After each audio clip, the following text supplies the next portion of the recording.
everyone. This is Brittnee Bonds, and welcome back to the podcast. Today, I am very excited to introduce to all of you my new friend. I would consider us new friend in this lifetime, but I feel like we've been together many lifetimes before. That's such a... Did I just say that out loud? Yes. But just because you said it doesn't mean we wasn't already thinking it. It's true. It's true. Yeah. So this is Emilio Mills. Hello. And I met him at a...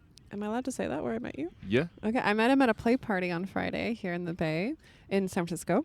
And we kept like eyeing each other, like smiling throughout the night as we passed each other. And then at the end of the night, we ended up on the couch together. And it was just a good vibe. We're getting to be friends and everything. And then you ended up walking someone to their car, a beautiful woman that you connected with that night, right? Mm-hmm. And then I come out with my friend Sasha because he was DJing there.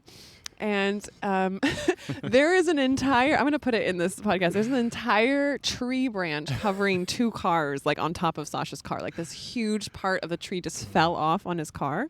And Emilio was standing there and he was like, yeah, I saw that just happen. And I was like, if we had come out like a couple minutes earlier, we could have been underneath the tree loading the car when it happened. Mm-hmm. So can you share that what happened there? Yeah, it was so interesting because I came out to my car to get in and I had left my lights on, so my car battery is dead. I get out of my car to make a phone. It's like, what is happening? Yeah. It's like I'm going to make this phone call, and all of a sudden I just hear this, and I look over, and these cars are parked right behind my car, and the tree just, it's like half a tree just falls on these cars, and they're shaking, boom, boom, boom, boom, and I was like, what? It just happened. Somebody across the street's like, man, did you see that? Are you okay? I'm like, yeah, I'm good, but... this is wild. And now y'all come out and y'all are like, what happened to our car? And I'm like, I just saw this branch fall on there. And it's so big of a branch that we can only lift it up so that Sasha like can drive away. And it's like scraping the whole top of the car, like making this. I got it all on video, at least them. But and then also after that, so your battery died on your car. Yeah. And then like the AAA or someone like comes to open it or to jump you, and then he can't find his keys, and he like so we're like, maybe he dropped the keys underneath the branch when he was trying to lift it. So we're all like looking for your keys like in the. And what happened with your keys? They were actually inside of my car in the cup holder. But it was like in the commotion of the tree falling and helping. I was in and out of the car. There was a lot happening. It was a lot. Sasha and I were like, it's the energy of the play. But there was like 200 people at this play party, and there was a lot of energy moving through. And we're like, maybe it just like the tree just couldn't handle it. It came out. Well, the thing is that all the things had to have happened because if my car didn't, battery didn't die, then I wouldn't have been there. And then if the tree didn't fall, then we wouldn't have had like that moment to like interact. Oh yeah, because that's when you got like Sasha got your number. Yeah, that's or something. when he got my number at the end. And he was like, "Oh, you're gonna be all right out here?" And I was like, "I'll be good." He's like, "Well, let me get your contact info and all this." So Sasha. like, shout out to Sasha, I love him. Yeah. So the tree was like, "This is divine intervention at its finest." Oh yeah, like okay. So then last night we had a cuddle event at my friend. I'm staying at my friend Sasha's house here in Oakland, and how I started my play parties like 4 years ago, I was telling him was like we just did a cuddle events in my villa in Thailand and just brought all the matches in the living room, and it was just all our friends, like no not sexual at all. And it was just like us caring touch, just like cuddling and talking about our week. And then Sasha has been really missing that because he was part of my OG crew here or back in Thailand when I was starting. And he's like, I want more community. I'm like, well, let's do a cuddle event. So we did one last week. It was really fun. And then we did one this week, and he invited Emilio. And so we were laying there cuddling last night, and I'm like, if it wasn't for the tree, we wouldn't be here. Yeah, and it's so symbolic because I love trees, and I'm always telling people about trees and like what they mean and how they stand strong and they withstand all this wind, and they just like their home, their warmth, their food. There's so much quiet factories, and so just now it's like you. Something. Oh, thank you. Now it's something for a connection. It's like, hey, I see you. Yeah. So we actually came to the park. If you can't notice in the background, we're in the park. We're at Lake Marriott in Oakland. And Emilio really loves acro yoga, so we were doing a little bit last night. And he's an amazing. They call it a base, the person who's on the bottom. And so I got inspired Not a today. bottom, a base. Those are two different Wait, roles. did I say it wrong? No, you Okay, said okay, it. okay. But it reminded me because Ash had said, he's like, you're a we're great making joke. bottom. And I'm like, I know what you mean. But base is what we say. Yes. So I was like, let's go to the park and do acro yoga. And then when we were walking out, I'm going to make a podcast with Sasha later today. And I was like, maybe I'll make one with you. And so here we are, because the reason why I want to make a podcast with you is because every time we're talking in my head, I'm thinking, I wish this was on a podcast of mine, because I know that the community that I share all of my stuff with would love to hear like a lot of what we're talking about. And a lot of it was around like masculine, feminine dynamics. And I would love to, can I ask you some questions around this? Then we Absolutely. just talk and stuff. Yeah. So one of the things we were talking about, even this morning with Sasha, he was saying that in Asia, he feels a lot more, like as a man, like a lot more welcomed. There's like, he was saying there was more polarity. More polarity, Yeah. yes. And I would love to hear your experience in the States here as a man. Do you feel like there's a healthy... First off, if you can share what we mean by polarity, and then if you feel like there's a healthy polarity. Yeah, so polarity really is the masculine energy and the feminine energy are, they are on opposite ends of a spectrum, right? And so that's why I feel like they're on this spectrum. And so the polarity is more, they meet each other. So there's like more masculine energy meeting more feminine energy, and that creates attraction because that's where it's like that draw, that magnetism when we're like, yeah. So it's like the magnetism of it is the thing that creates that attraction. And so we're all looking for that. Like what's our polar opposite? What creates that polarity? And I'd say in the States, I do see it, like a healthy level of it and also an unhealthy level of it, or a way that it's displayed. I would love to share with them an example. So I would say that what I believe is that there's people are looking for a balance of the energies, where I don't feel like there's so much a focus on balance. It's about harmony, because balance insinuates that equal parts are lifted and it's the equal weight, but it's not. We have different roles. Yeah. And so when you fall and find comfort into your role in whatever energy you are, portraying, or the one that you feel comfortable with, then that's when I feel like the relationship creates harmony and cohesion. And so like acro yoga, what I love about acro yoga is that I feel it's the perfect representation of the masculine and feminine energy, where the masculine is the base. They create stability and safety, and they're not rigid. They allow the movement of the feminine to flow, and when the feminine feels safe and free, then they're able to just be beautiful and just like flowy and in their true essence. And so it's like both roles in there. It's like there's the polarity. It's like I'm doing what I'm doing and I'm happy doing this, and like as the base, it's like I'm creating the safety, I'm creating the stability, and I don't need to be flowing and free and seen.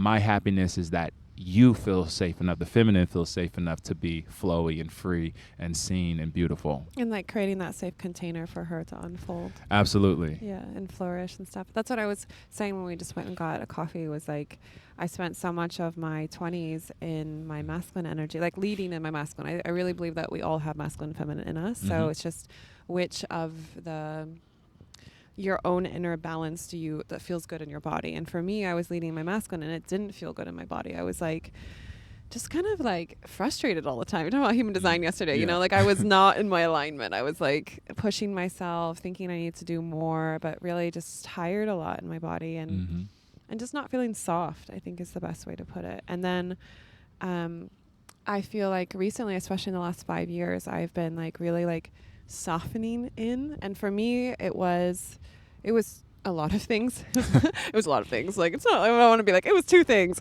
but two things I want to share now was, it was, one, feeling really, finally allowing myself to feel, I feel like the sun, let's just move this. That's better. Nice. Allowing myself to feel safe in my body. We were talking yesterday also about trauma. Like we both come from childhoods of a lot of trauma. And I think it's very insidious in your body, because you can intellectually be like, I'm safe, I'm good, I'm solid. But in your body, there's a lot of energy that still needs to be processed. So I did that inner work to do that. And then the second thing was allowing myself to receive divine masculine friends, like men that were showing up in my life, like Sasha and my friend Torga and Josh and like so many other ones that are like really just love me and use their masculine energy to create containment for me in different ways, in whatever way feels good for them and for me. But it has like chipped away at that exterior and that shield, I guess, I put up because I didn't feel safe. And also I think I had a lot of programming that I had to be the certain way. I think, and especially if you're raised in America, this like very ultra feminist movement of like, this is a woman in her power, is her being able to be independent and take care of herself in all these ways, when in reality it doesn't actually feel that great in my body. Well, that's them being in their masculine. Yeah. And when you said like we have different polarities, like within ourselves, masculine and feminine, I feel like I would say I'm probably 80% masculine, 20%. Oh, we're doing feminine, ratios here. right? I wonder what I am. Right? I've never thought of it like that. Because it's like I do like a ratio where it's like it could be like 70-30 or 80-20, but then what I need for polarity is someone who is the opposite of that. Yeah, totally. that. And so it's like when you get that match where someone's like, yes, I still have my feminine, so I still be doing artistic things, and some days I just want to flow and not worry about a schedule. But most of the time, I got everything on a list. I got it on the calendar. I'm taking care of things. I'm in that energy. And so to meet someone who feels good in how they express their energy and what their ratio is, that's what creates a beautiful polarity. Yeah, I love that.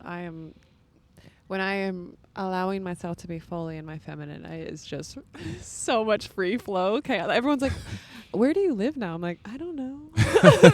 I'm just flowing. I'm just at this friend's house. And then, what are you doing with your life? I don't know. I mean, but at the same time, I think it's hard for me to quantify the percentage for myself, because I do get a lot of shit done. Like, but it's in a very, very flowy way, But then you change, right? Yeah. And so in relationships, you can still have that polarity and you switch roles. Yeah. So it's like some days I'm like, I need to be held.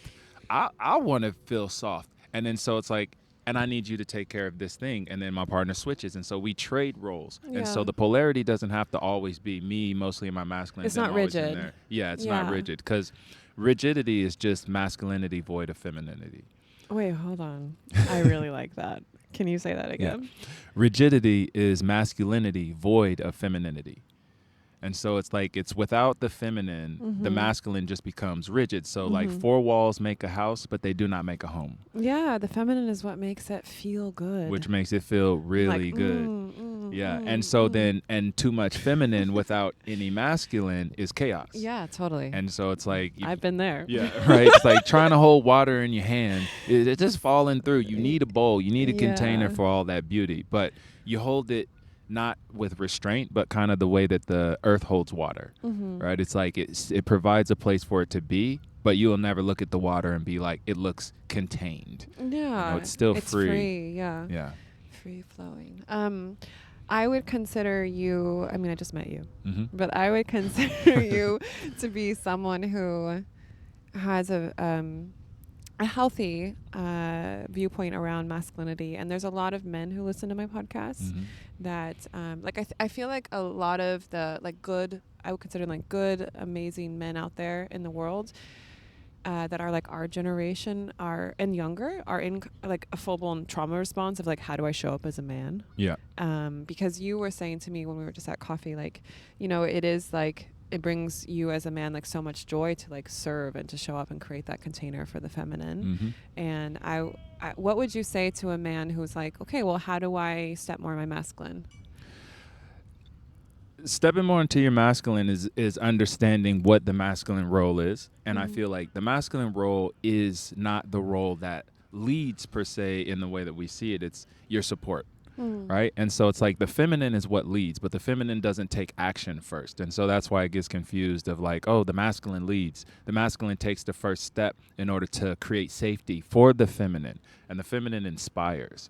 So it's like as soon as a woman says like, I'm cold, man's like, okay, let me build a fire. And Yeah. she's like, I would like a safe place to sleep. Okay, let me build a house. So it's like led by her desires, and then Yes. he takes the lead in the physical world. Absolutely. Yeah. And it's like, and I find joy in that, because it's like what we desire is the feminine gaze, is the presence, is the essence. And you get that essence when we allow the feminine to be in their feminine. And so it's like when we provide the safety, they're like, oh, this nice. It's nice over here. And then they're like, wait, this is all I have to do? And okay, yeah, I'm going to build everything. Shit, I'm going to build Rome in a day. I'll do it. Yeah. I love that. It's so true. Like, it really resonates with me. I think there's a lot of like women who have a hard time receiving that. Sasha's been, I'm going to make a podcast with him, so he's going to talk about this a lot. But like, when I first got to the Bay, I've been here for a couple of weeks now, and he was like,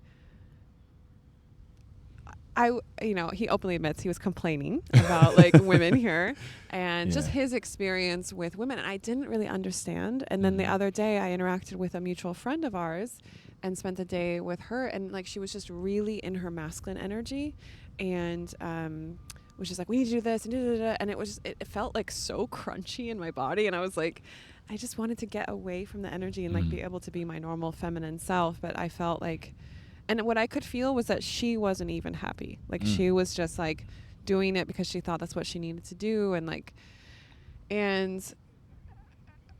how do you interact with women like that if you encounter someone who's like in their ultra masculine energy? I step up into that energy and try to take something off of their plate and encourage them to soften. Oh, that's nice. And so it's just like an invitation, I don't come to them and say, because nothing puts somebody in their masculine or on guard more than being like, you're being too this, or you feel too rigid. It's like, oh, you have things to do. It's like, is there anything that I could take off of your plate? And they're like, I can do it. I know that you can, but I'm letting you know that you don't have to. And it's like that kind of softening is like, okay. And as you take something away or you step into there, they're like, oh, I can soften a little bit more. And it's like, yeah, you can soften even a little bit more than that. And then they start to learn. And so it takes time. It's not something that just happens right away. But because I'm in that energy and have patience, it's like I can wait, and I can see where this is and be like, okay, how can I invite them into more relaxation? That's beautiful. And for you, as someone who chooses to operate in the more masculine energy, what fills you up? Because from what my understanding is, and I'd love to hear your opinion on this, is like, like when Sasha like buys me dinner or like, buys me all the face lotions that I love and like thinks of these little things that he knows that I like, I just like melt. I'm just like, oh, I appreciate you so much. Thank you so much. I give him a big kiss on the cheek and give him a hug, and he's just like, ooh. And I was wondering if that's how it feels for you when a woman like really appreciates you for showing up like that. Yeah, it's just like small little gestures. It's like everybody has their love language. Yeah. My love language is physical touch. So it's like when I do something and it's just like a nice hug or, like a rub or a pat, and it's just like, this feels good. And, they're like pouring that love into that energy. Then all of a sudden, we start to trade off, and it's like, I'll take care of this thing. And then she's like, and I can do this, and we're fun and we're flowing, and it feels soft and it just becomes this beautiful exchange. I love that. And so, yeah, every person's different, but, you just figure out what it is that how they receive love best. Yeah, and you've heard the love languages, right? That's what we're talking about. Yep. So if you guys don't know what we're talking about, you can Google 5 love languages, and it just has this free test online. And it's nice because there's like acts of service, physical touch, quality time, gift giving, and words of affirmation. I definitely am touch and words of affirmation. Those are my 2.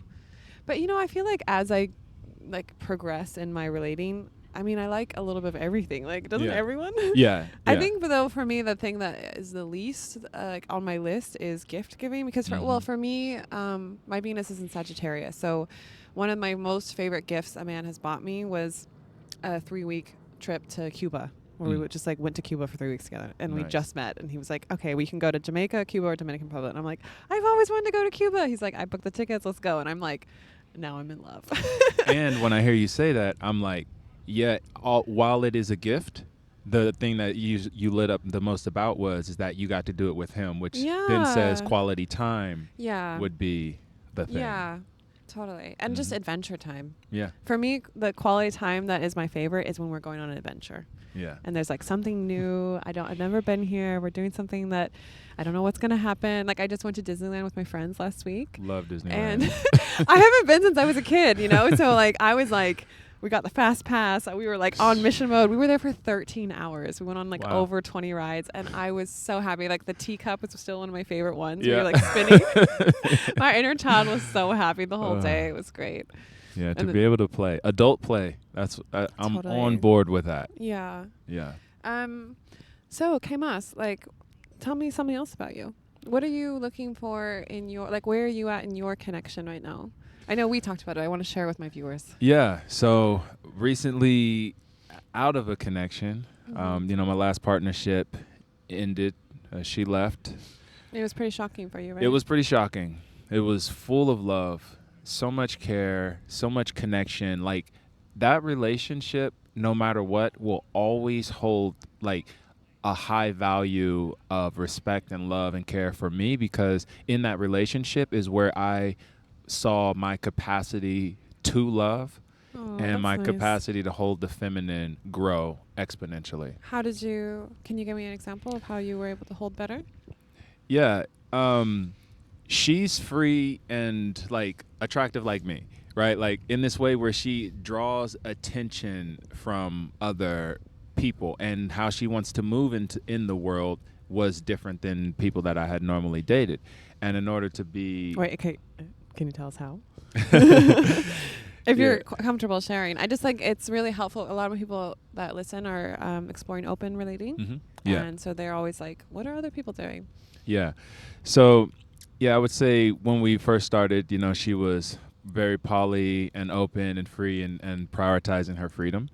And I hadn't been with anyone who was like that in like who met me in that, where I was like, yeah, I like to be free and flowy as well. But it also brought up opportunities to communicate. Mm-hmm. And when things would shift and she's like, I need to go to this event or I want to go to this place, it was like I had to grow in order to learn how to hold that. It was like I had to grow into that, or to meet myself, or to really examine in a way where I didn't have to before. And the way that she would communicate with me was so clear and so loving in those times. I was like, oh wow, I can hold this, and it actually feels good, because when she was happy and lit up, I was happy and lit up. And then that's where I discovered like compersion is really a super core value for me, is like someone else's happiness. So you were saying that like maybe in the past, if you weren't as evolved or whatever conscious, maybe you would have gotten jealous with the amount of openness that she was having, right? Yeah, And for then you sure. had to like face that within yourself. Yeah. But also it sounds like there was really good communication. And like you guys, did you feel like you guys were on the same team? Like Absolutely. going through it together. And like, I always say to people, like, if you're on the same team and your main goal is to protect the connection together, and like everything is feeding back into that, then it's a lot safer of a playground than I'm going to go off on my own and do this other thing and like come back, maybe tell you, maybe not tell you. And like, there's just all these unknowns, which can bring a lot of unsafety. Yeah. So you guys had really good communication. Really good communication. And there's a lot of reassurance, and it's reassurance before even someone needs reassurance. And, it comes up where it's like letting them know like, hey, I still love you and I care about you. And just because this other thing is happening doesn't take away from what's here. Yeah. And this is still important. And so it's like just that understanding of like, I'm coming back. It's like if I go on vacation, great, I'm gonna have a good time, but I'm not gonna be like, yeah, let me just sell my house and not ever come back home.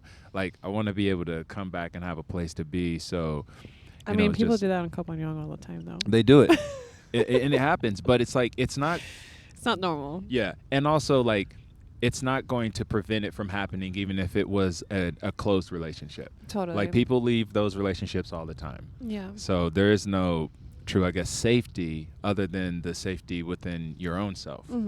And so, yeah, it's just about being flexible and being adaptable. I got to see how flexible and adaptable I can be. And I grew to the point to where I enjoyed being challenged, where I was like, you know what?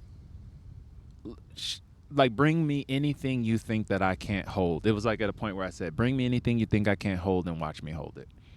And did it ever feel not good for you in that moment? Not that it ever. Well, sometimes it's like it's a challenge because the mind can say, yes, I'm on board, and the body will still be like, yeah, hold up. Have that And reaction. so it's like there are those reactions that happen, but I made it very clear that, and we made it very clear to each other, just because I feel something inside of me doesn't mean that you have to stop what you're doing. And that for me creates safety for me, because a lot of times people will say, well, I feel uncomfortable, so now you have to change and now you have to adjust, and that doesn't create safety. I feel that creates more insecurity. And now it's like, how many times do I have to stop living my life or naturally flowing in order to adjust because you don't feel good? And so it's like, there are times where I will offer reassurance, but not trying to. I'm just looking at new angles. Yeah. Not trying to stop them from living just because I feel a little bit uncomfortable. Yeah, I find that really interesting because when I'm talking to you, I know that I can feel that you are being authentic in that. And also I have experienced the exact opposite of that. And I was just talking to this girl at Burning Man who came to one of my play parties that I hosted there. And she came up to me and she's like, look, I've listened to your podcast and I need your advice. And she's like standing there with her partner. And I'm like, okay. Like, we're in the open play and everyone's doing their thing. And she's like, I need dating advice. I'm like, I'm here for it, whatever you need. And she was just like, I have tried so hard to be okay with him being open. I don't want to be open, but I want to be with him, but it just hurts me too much. And I'm like, okay, well, is there a way that you can go about this where it feels safer? Like, is it that you don't feel safe? And she's like, no, I just don't prefer it. And I'm like, okay. And so I was like, hey, you have explored X, Y, and Z. She's like, I've explored this, and I just don't like it. And I'm like, but they're like in a play party right now, you know? And I said to her, you have to choose what your preference is. And if this is just straight up not your thing, then you have to honor your body, you know? Like, it is okay that if you do not want to be in an open relationship, like, just because the whole conscious community is exploring it right now and everyone's trying to explore this idea of sovereignty and freedom, which I also have explored. So I really respect the exploration. It helped me become the person I am today. And also, if it's not your thing, it's okay, you know? And she's like, well, I don't want to lose him. And I'm like, but what if you lose yourself in the process? You know, like, you can't abandon yourself just because you want external love, because then it's never going to work. It's going to, if you abandon yourself, then you are basically just exploding the whole relationship, because you're never going to be truly happy. Yeah. But I don't think I've ever shared with you where I'm at right now. Did I ever tell you what? Nope. Yeah. So I find it really interesting. Like, everything that you're saying right now is like how I was a year ago. Like, I was like preaching to the masses, like, openness, polyamory. Yes. And then my last relationship crashed and burned very publicly on social media, and they all know about it. And I spent a lot of the last year single. I haven't been in any committed relationships in the last year. I have been dating here and there, but what I started to realize within myself is that, and this is just for me, but I just wanted to share with you because I don't think I've ever told you, that I've played a lot, you know, like I've done a lot of the constellation. I don't want to say all of them, but I've been many different constellations, dating men, dating women, dating men and women at once, like being monogamous, being open, being polyamorous.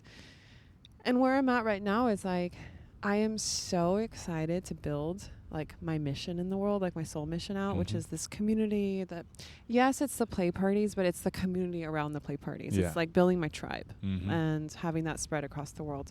And also, it's really interesting. I did ayahuasca 4 years ago. And before that, if people asked me, do you want kids? I was like, no. There's too many kids in the world. I'm good. You know, like, I also didn't really, I'm like a mom to all my friends' kids, you know, like, I'm already the mom in the community. Like, I feel like I have that energy, and I wasn't able to really be a kid growing up because I had a lot of stuff going on at home. And so I was like, I'm finally free, you know, like I don't want to be locked down. Yeah. And then I did ayahuasca, and I was like, I had this vision on ayahuasca of like just me in my tribe, and we're like, everyone's cooking dinner and there's kids running around, like all of our kids are being raised by each other. And like, I was just like sitting there on the couch, like looking at everyone. And like in the ayahuasca experience, I'm like, my actual body in this timeline was like sobbing because I was just like, that's what I want. I want to go home. I want to go to like my tribe. Yeah. And I would love to have my own kids. Of course. I was like, it was like of course I want to have my own kids. And was such a black and white moment from what I was before. Yeah. So for me, what I'm looking for is like someone that I can build a life with, like I know where I'm going in this life, you know, and I'm just so excited to have a partner that's like, okay, let's do mission mode together. And what I realized for myself around, and this is something that is still an exploration, because I agree with you that I'm also one of these people that's very magnetic, and a lot of my things that happen in my life is because of my magnetism. And I notice that a lot of times when I'm in a partnership, that gets dulled, you know, because it's like, oh, like you were saying last night, like this person loves you because you're the shiny unicorn, but they just want to keep you at home and like have you pour all your love into them. And I'm like, but it's for the whole world. So I have a part of me, a very strong part that's like, I'm open to a life partner that wants to build like a fucking empire together, and be like monogamous for at least the first couple of years. But you know, I also host play parties, so there is this like other part of me that's like very free. And in the past, I've said I want to be chosen and free, but I've really explored the free part for a very long time, and now I'm starting to understand how agreements that people actually honor, oh wow, that creates so much safety. And people that are showing up with integrity and honoring the beautiful bond in the partnership more than their own freedom, or in equal amounts, like having it be something that they're doing because it's who they are and it's their value system, not because they're doing it for you, you know, or for the partnership. Like you were saying, like I think yesterday you were saying that sometimes you end up molding yourself because you're Libra to like creating balance, and when it's heavy on that side, you know, I'm trying to equal it out on this side and moving myself. But you might lose yourself in the relationship because of that. Absolutely. And I feel like it's the absolute thing that I feel not resonant with. Like I feel like polyamory, monogamy is on a spectrum, and there is the absolute, what people call is like solo polyamory, which I'm just like, you're just single and dating. No, I know. There is no solo polyamory. And then Sasha and I talk about that a lot. We're just like, why are they making up words? Yeah, they're just trying to say, it's like, you just want to be a slut, just say it, just own it. It's fine. Like, it's good as long as you're consensual about it and everybody's in agreement. As long as everyone's feeling empowered, that's all that matters. That's all that matters. And then on the other side, it's like, there's that level of monogamy where it's like, you can't even accept a compliment from someone, or you can't even look at someone, and I feel like was like that. Yeah, and I feel like both of those are, you know, those are the extremes, but those are the ends of the spectrum. And so I like to live where it's like, it's not an absolute. It's like, if my partner says, I want to build this thing, I say, okay, great, we're going to build this thing. And also, I'm willing to maneuver around the timing of when I have some of my needs met or desires. And so it's like, not like I want to go to every play party, but I want to go to some, you know. And also, like, I understand in this season, maybe we're wintering. And so we're not doing that, but we're also like building this stuff. And as long as my extracurriculars or whatever, the things I need, are not in the way of that, then it's great. And if it does get to that point, then it's conversation to be had. Yeah. And I guess what I'm reacting to right now, if I'm being honest, is that I will be building out something and it's going really well. And my godfather always says, he's like, Brittnee, you get like super successful and you start dating someone, pick a random guy off the street, and then suddenly like all of your energy goes into him and the relationship, and then whatever drama is happening with that, and like just focus on your thing. Like you have this beautiful stuff you want to share with the world. So right now that is my main focus. And also I would love to have a partner that, one of my best girlfriends, she was like, you're acting like you have to be single, but what that denotes is that you don't believe a partnership can actually add to your mission right now and be supportive of. And I was like, whoo, calling me out. Okay, I'm here for it. So yeah, that's what I'm welcoming in, as someone who is like, I see you, you're on your mission, I want to support you. And even better if our missions are aligned, you know, and we can like co-create things together. I think that would be amazing. And also, I would love to, I think in the past, I was so wanting my freedom in open relating polyamory that I had trauma around it. I was wanting to do the don't ask, don't tell thing.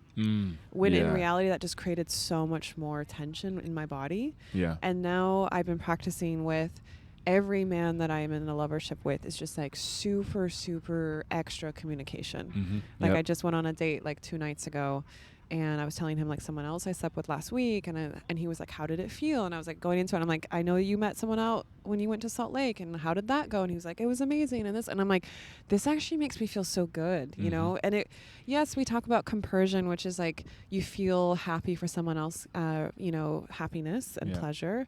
But I also think like we need to start promoting emotional safety of like how much like communication just, I feel like for me, communication is what creates that compersion. Instead of just being like, oh, you had a good time. Oh, you had sex with her. I'm like, I'm not really necessarily, because my whole brain is like, what happened? Like, on a scale of 1 to 10, how is it better than me? You know, like, you know, like, right, like even if I never say it out loud, that's like exactly what your ego is thinking, you know? Yeah. And I'm like, I don't care really what it is. I just want to know I want to know everything. Like I want to know all the information, and no matter how it impacts me, no matter how it hits me, because it's like that's how you build resilience to some of the stuff that impacts us. And like you said, it just builds a level of safety where it's like, I know exactly what happened. I know exactly what was going on. And so I'm on board for it all. And all I want is the information. Yeah. And I think the safety comes from there's no shadows. There's no like secrets lurking and that might jump out at you later. Because the thing that I always say whenever people tell me like, oh, I don't want to tell them because I might hurt them. And I'm like, it is in the energy field, and it will probably come out at some point. So you better just say it now, and it's like less impact than lying to them by like admission, you know? Yeah. Or omission. Sorry. Yeah. No worries. Omission, yes, exactly. But it's funny because it's like there was a point where I didn't really understand kitchen table polyamory. Okay, I just heard this phrase last week. This guy was messaging me on a dating app, and he's like, yeah, I'm in kitchen table polyamory. Like, kind of like, you want to join? I'm like, what are you guys talking about? Like, what are they doing in LA and apparently the Bay? Like, can you explain to people what this means? Kitchen table polyamory is the opposite of the don't ask, don't tell. It's where you can sit at the same table with everyone that you're in a lovership with. And everyone they're in a lovership with. Or they know each other, they know what's going on, and everybody comes together because what I feel like is if you have a partner and you have another lover, and they don't want to know about each other, you end up living 2 separate lives. Yeah, you compartmentalize yourself. Yeah, and so then you're like on this, you're having these experiences and they're not involved. But with kitchen table, everyone knows everyone knows who's involved, and even at times they can become friends and, you know, like metamors. But it's like you could have a Christmas dinner and everybody's at the table having a great time, and no one's just like looking down the table like, who is that? It's like we're all in it together. And I had like a small 2-week window of that, which changed everything for me, because I was like, wow, this feels so good that like we all can be in the same place together. We can share intimacy and affection and talk and love, and like we're supporting each other in such a way where I was like, you know, a throuple or a little cube could be really cool. Why didn't you keep going with it? One person left. Okay. So that was the only reason. And there was a couple of times where it's like I could have been in these situations, but then it didn't work out with all the parties. Yeah. But that felt really good. Yeah, I've had moments of that too, where I'm just like, basically, the friend group that I started the play parties with, like when Sasha was part of this, all of us were kind of dating each other, but everyone talked about it. So I never heard of kitchen table pie. Apparently, I was doing it like 5 years ago. Yeah. But it was like the main core of all of. But the thing with, I think that might be different is like the main core of all of us is that we're soul family. You know, so like 5-6 years later, we're still all in touch. We still meet up in different countries, and the dating each other was just like one more layer of that connection. It wasn't like the reason why we were together. Absolutely. And that's the kind of tribe that I choose to be in. Is like, I just love you so much. I don't care if we're having sex or we're not having sex. Yeah. It's like you're like, like we're I just think of how last night we were talking, and then Sasha comes over and is hugging us, and I'm like, Sasha, I'm telling him how I'm dating you platonically, and he's like, what The look on his face, he's like, huh? do we need to talk about this? Like, do Yeah. you know something I don't know? And I'm like, no, this is what I'm talking about. Because like, I feel like a lot of my guy friends, like I'm emotionally dating them. You know, Yeah, they are absolutely. holding containers for me emotionally. When I'm stressed out, I call them. When I have a bad moment, or I'm worried about something with a guy, Yeah. I talk to them, and they're like reassuring me, holding space. And even like my friend Torga, we've been in 3 different continents this year together, and we had a lovership, and then we were friends, and then we're lovers. It's like, it doesn't even matter. And he's like helped me get the play party location in Berlin. He's German. And then we were in Burning Man together, and then we were here in the Bay, and we were in Copenhagen. And I was like, I just love our lives together, because there's so many moments, and he's always like checking on me. How are you feeling? Did you schedule the next play party? And like using his masculine energy to help me. Yeah. And for me, that is like, I don't want to say more beneficial than having a partner, but it's like there is so much safety in the fact that like they will always be there. Like, it's not like a partnership where it's like, maybe one day we will fall out of love. Maybe you'll find someone else or run away. Like, I know that and also my women that I have, but those like goes without saying, I have the most amazing soul sisters ever. But I'm just saying, like, with my soul sisters, there's no, of course we're always going to be in each other's lives. We're going to grow old together. But like with the men, I think when you're dating someone, it's like, I have my 2 last partners are the first people in my life that I ever thought, oh, maybe I'll have a kid with them, And so losing them, like they were like my soul family first, and like losing that relationship, I say it's a loss, because I sometimes wonder, would it have been better to just stay friends, because I love them so much still. Like, I can feel the soul connection is there. It's just that whatever we did in the 3D reality in this life is making it so that it's not in alignment right now. And I still hold like the vibrational reality that maybe in the future we can come back into each other's lives in a healthy way. But with my guy friends, I never have to worry about that. They're just always going to be there.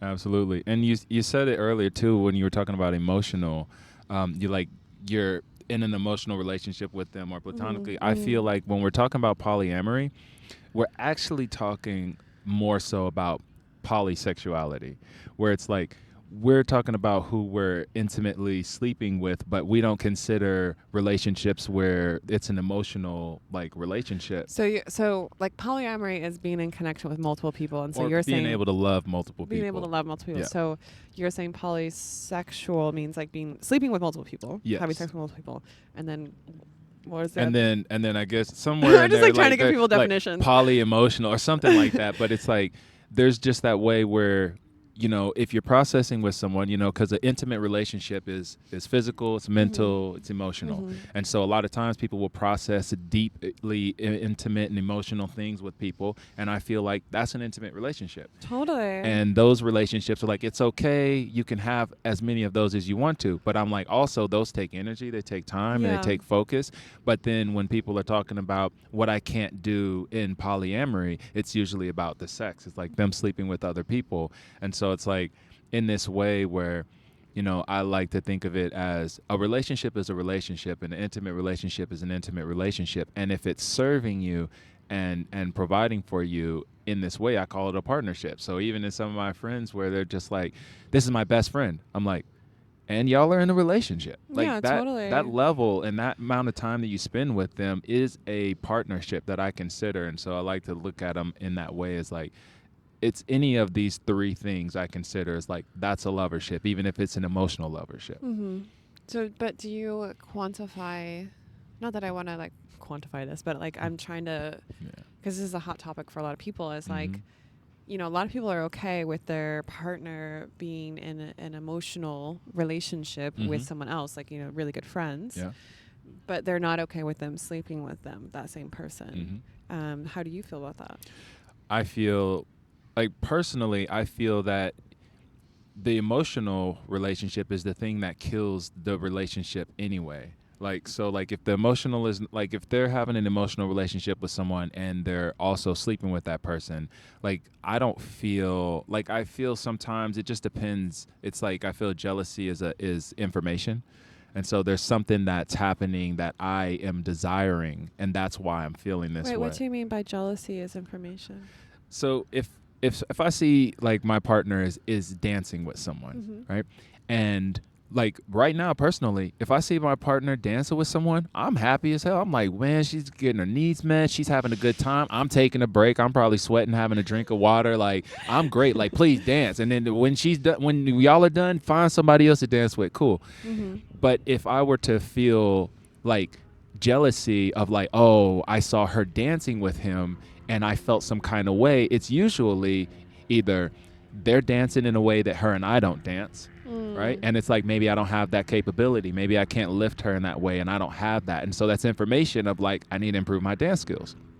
Two is like I can feel or sense an energy between them, a connection, and now I'm judging that connection based on what I'm feeling with her. And so it's like, okay, there's something in our connection that isn't as strong as what I'm sensing there, and that's information, because now, like, how can we connect more? How can we create like opportunity to so you connect? use it as an opportunity for growth. Yes. So you're like, okay, I'm jealous. This is not like, you don't need to go into the spiral of like, they're going to leave me for this other person. Right. You're just like, I'm going to improve in this one area so that our connection can be just as deep as what they're getting from that other thing. Absolutely.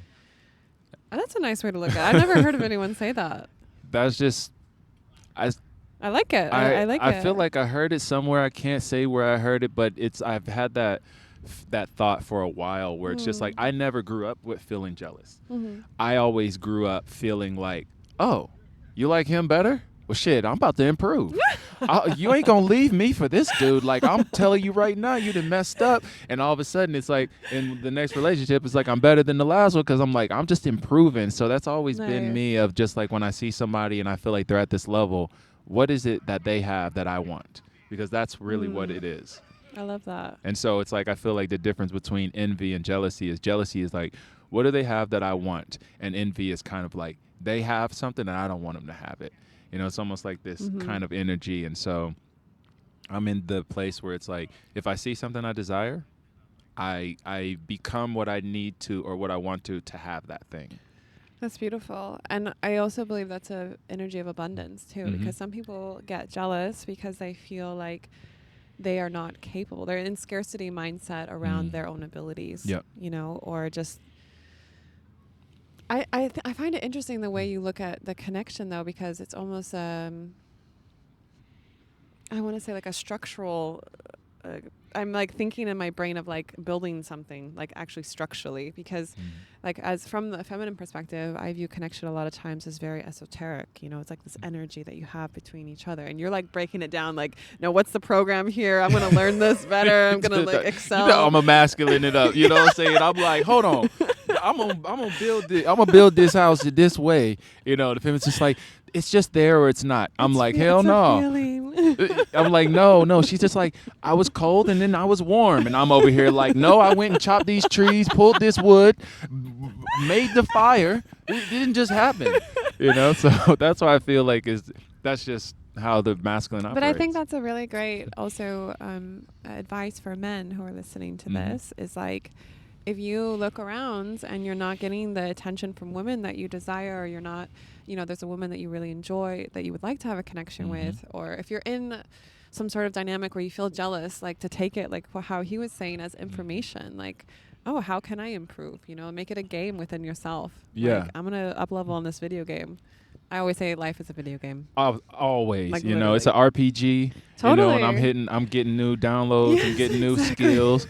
And, you know, and I see people do it, but I see them do it in a way where they like, they are grabbing for things that I feel don't always add value to them. You know, so it's like, guys will do it. They're like, I got to get a good job. I got to get a car. I got to get programming, babe, like from the world, that's what we need. And it's like, no, you actually need to listen better. And you need to, you know, you need to get your emotional skills and dexterity. Thank you. Preach.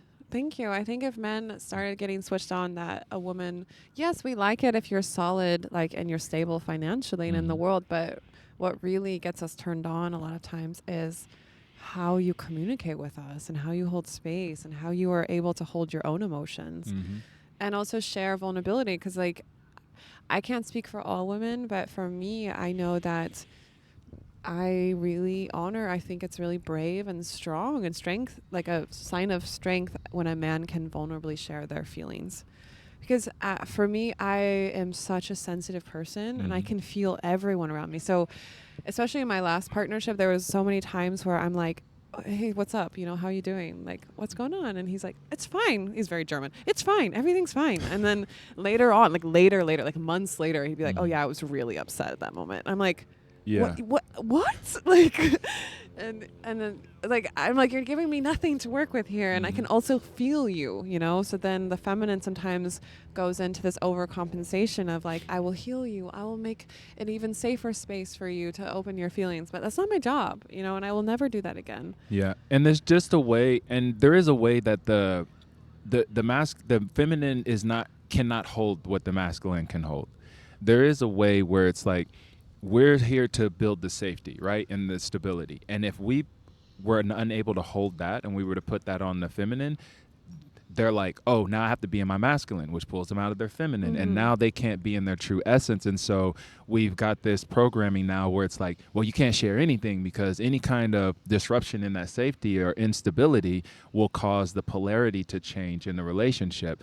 But the truth is that we have to share it in a way in which we're not dropping it on you, but we're still letting you know, like, there is something here, and I'd love to talk to you about it, and I'm figuring it out. Yeah, two things on that. One, I feel like men need more men, you know, that they can be really vulnerable with. Yep. And the second thing is I do a lot of intimacy coaching, and the men come to me and ask me this. Well, like, what do I do? How do I share? Everyone's telling me I need to share my emotions. And what I started to learn from my own experience and from working with them is that if you are sharing your emotions that are not underlying the foundational security of the relationship, like, then, you know, every day, like, oh, I'm having a bad day. Like, of course I want to host you in this. But if you're like, I just lost my job and I don't know how I'm going to pay for anything for us anymore, it's like, okay, well, that's a little different. That's affecting our whole stability of our relationship, our lives, everything. And that might be the time to like phone a friend or like call your dad or something. Someone, another man that can really hold that space. But like in a lot of the day-to-day interactions, or when a woman's like really asking you, like, what do you feel? I need to know so that we can process this together. It's such a moment to like lean into that, you know? Yeah. Do you agree? No, I absolutely agree. And you just said it perfectly. It's just like they need other men to be able to hold, because that's when we come together and they can share that with us. Hey, man, I lost my job and I'm feeling this way, and how do I get back on my feet? We can hold that, because that's what we're here to do. And so it's like there's ways that we hold each other that we're not supposed to put onto the feminine or to our feminine partner, because then she'll be like, there's no safety here. And lack of safety for the feminine is like death. You're like, I can't live in this. Yeah, and but one thing I really want to share is that it isn't black and white. That's why I was trying to give them like a framework to work in, is like basically, I don't want to say smaller emotions, but things that are not going to disrupt the foundation of your relationship or the security of your life is like totally like on the table. Please share that with the women in your life. They want to show up for you. They want to hear that. They want to lean in that to that vulnerability. And not saying don't share if you've lost your job. Like, like don't be like, I've been looking for work for 2 months and I didn't tell you, you know, like, just like, hey, this thing, it's just the way that it's shared, you know? And like, if a masculine comes in and he's like, man, I got fired today. And you know what? Like, it happened, and I'm, you know, tomorrow I'm going to do this, and I'm going to put these things in place, and I'm going to take care of it. It's very different than like, I got fired today, and I don't even know what I'm going to do. It's like, that's a different. I'm immediately like, there's anxiety like, coming up, like panic. I went through that in my last partnership, actually, not to that extreme, but just like a lot of intense things happen in his world, and he was trying. Actually, I think he did. Now that I think about it, and from the framework that you just said, I think he handled it really well initially, but then he didn't have the support to reach out to. Like, I think within our dynamic, he was like, I got this, I'm handling it. But then he didn't have the external network to lean on. And so I think later on, like months later, it kind of just collapsed around him, like emotionally. And now, and I really would love for all men to have that support network. I want all of us to have it. Like, I run women's circles around the world for like 10 years. And, you know, I'm doing my part, but I'm a woman. Like, men need to be doing their thing. Yep. And absolutely. I'm all for men's circles. Like, I've moved in with the, you know, group of 5 brothers, and we are hosting stuff here and there, and everyone's schedules get crazy, and then we just got to a point to where we're like, it doesn't matter how crazy the schedules get. Like, we need to do these because people continue to ask us, and they're just like, I saw you hosted another one, and when is it going to be? And I'm just like, okay, I need to orient my life in a place where this is a priority, because there are so many men who are not feeling like they can go to anyone, you know? And then it's just like we're on this kind of, it's me versus the world, and I'm carrying the weight of the world on my shoulders. And it's like, but if we carry the weight of the world on our shoulders, we can carry so much more. Totally. And what kind of framework do you guys, I'm curious, what kind of framework you have for the men's circles or men's nights that you do? Yeah, what we like to do is we like to, you know, look at what the astrology is. And I love that. I was not expecting you to say that. Right? It's like the moon is doing this. Yeah, we're like the moon is doing the thing. Well, you know, the funny thing about astrology is someone said, how come men don't worship the sun the way that women worship the moon? Because we operate on that 24-hour cycle of our emotions. And so we're like, no, actually, these things are important. So we see where the moon is, because where the moon is also tells us where we can be in service to the feminine. Oh, and that's so beautiful. And so I think that that's the piece that it is. It's like we're doing all of this in service of the harmony that is love. And that is the harmony between the masculine and the feminine. My heart is melting right now. I'm having a whole moment. Wow. I didn't know that you guys did that. Yeah. So it's it gives us a framework to where we can start and where we can look at, and then we hold each other accountable. Like, we will pair off and we'll say, like, okay, the next one in 30 days, like, this is your accountability buddy. And we're each going to speak one thing into the circle, and it's like, and we hold each other accountable. And I think that that's the essence of the masculine in its true expression is loving challenge, right? And so it's like, the feminine is loving nurture. So it's like, if a kid is riding their bike and they fall off their bike, mom comes over and she's like, oh my God, are you okay? Let me kiss it better. You never have to ride that bike again. Forget about that. And loving challenges, the dad comes over and he's like, oh, you okay? You good? Okay, now let's get back up and get on that bike, because if you don't get on that bike, you won't, that'll be fear for you. Yeah. And so we push each other. And so in that way, we hold each other accountable, and we say, this is the thing you're telling me that you're going to do? Okay, I'm going to check in on that. And then we just, in 30 days, we come back and we start off with like, okay, how much progress did you make on the thing you said you were going to do? And then we hold each other, but we do it with love. Yeah. So it's not like you didn't do the thing. It's like, okay, how can we support you in order to do that? And so it's just like having that challenge. I love that. Yeah. And that's going to help a lot of men that listen to this, not just now, but in the future.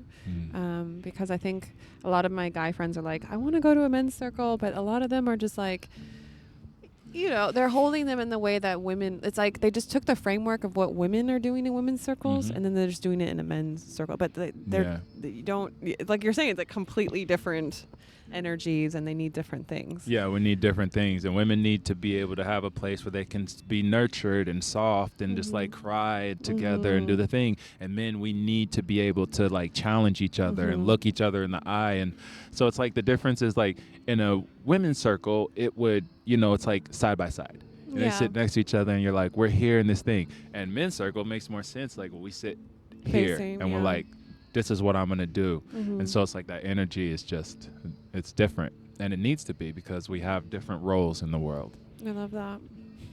Well, we're almost at an hour. So it's a good hour. Yeah, I went by really fast, but now there's like people playing music. There's a whole vibe here. Yeah. I'm excited to do some acro yoga. Me too. Do that? Yes. Thank you guys for listening, and thank you for being on the show, babe. This was really fun. Yeah, thanks for having me. I just we were at coffee earlier, and I was like, okay, hold on, let's just go, because everything I want to say right now, I want to say on the podcast. So there's like so many things that we shared here that's like the first time we've ever said this to each other. Yes. Which is really fun. You guys are witnessing our friendship develop, which I love. Yeah. Yeah. It's beautiful. Yeah, and it's just like, it's just happening, and it's not work. It just like it's flowing. Super organic. And also, like, tonight we're going to another cuddle event. Like, we hosted one at our house last night. Now tonight we're going to someone else's. This weekend is like two play parties and this Folsom thing that I don't understand. It's like a Yeah. whole sex show in San Francisco. And my friend's like, I want you to come see it. I don't think you'll like it, but I want you to come see it. I'm like, okay. It's like you at least have to witness. Yeah. I'll be a witness, a testament to this situation. But at least Amy has a really nice house like right next to it. So we can just, if nothing else, do a house party. Do you think you'll come? Yes. Yes, I do. Because the other thing that I was going to do, I'm not doing that. The fire thing. Yeah, it's like I want to and I would love to, but it's a lot of work and effort to get there to do the But thing come for on, a let's little be bit real. of time. Just hanging out with our crew is way fun. I'm in it already, you know, and I have You're to in the pass this flow. area in order to get there. So it's like, well, I'm just going to make a quick stop here and just, yeah. I And love it's it. so good. Okay, we will see you guys in the next episode, and I hope you have a beautiful day. Yes. Bye.